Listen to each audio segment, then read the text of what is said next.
A lot of people are asking in Britain is who will be the next Prime Minister? Will it be Jeremy Hunt or Boris Johnson? Now, Britain's new Prime Minister will be named tomorrow and will take charge by Wednesday. And this is the final day of the battle between Johnson and Hunt. Their fate now lies in the hands of the 160,000 members of the Conservative Party. Now, Theresa May's successor will have the burden of steering Britain out of the European Union by the 31st of October. Now, so far, Boris Johnson, who is a member of the Parliament from Uxbridge and South Ruislip, has been leading the race. Now, Johnson has said that he will ensure that Brexit takes place on the 31st of October with or without a deal. Now, yesterday, British Finance Minister Philip Hammond had said that he will resign if Johnson becomes the Prime Minister. And also, the current Foreign Secretary of the country, Jeremy Hunt, is in the race against Johnson. Hunt's views on Brexit are different. He says that he wants to negotiate a credible Brexit plan. He has said that Brexit will happen, but he's willing to get the deadline extended if it is needed.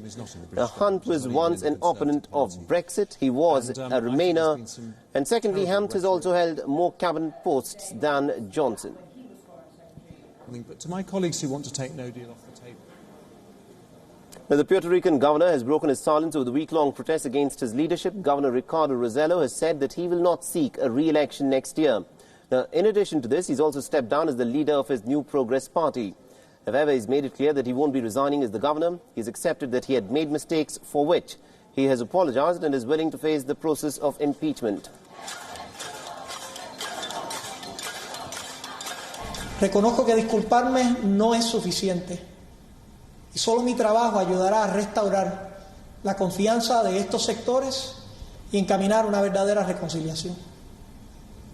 Ante este escenario, le anuncio que no iré a la reelección como gobernador en el próximo año.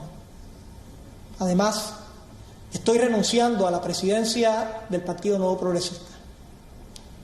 Por último, debo ser respetuoso del orden constitucional y le doy la bienvenida al proceso comenzado por la Asamblea Legislativa, el cual enfrentaré con toda la verdad, fuerza y de manera responsable.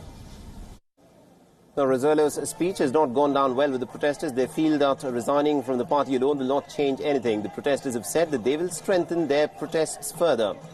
They also gathered outside of the governor's palace during his speech over Facebook.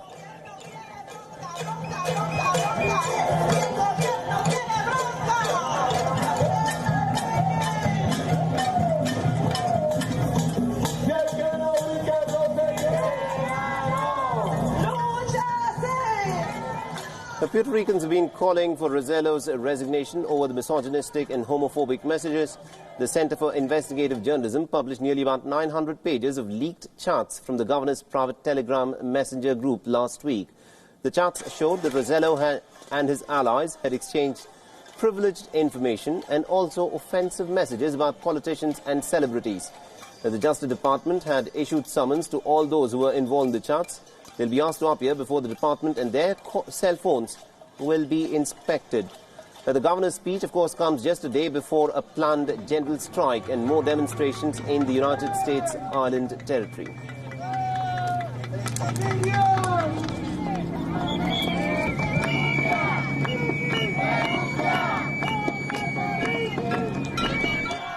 Now, the leaked chats are not the only issue. The protesters want reforms to other problems that are plaguing the country. The governor has also been alleged of corruption as the economy is struggling to recover from bankruptcy. The island nation's debt is a whopping $70 billion and about 40% of its residents live in poverty. Adding fuel to fire is Rosello's handling of the devastating hurricanes in 2017, which has been criticized by many. Puerto Rico has also witnessed the strongest storm in 85 years, which killed more than 4,000 people, and about 90% of the houses had been destroyed at that time.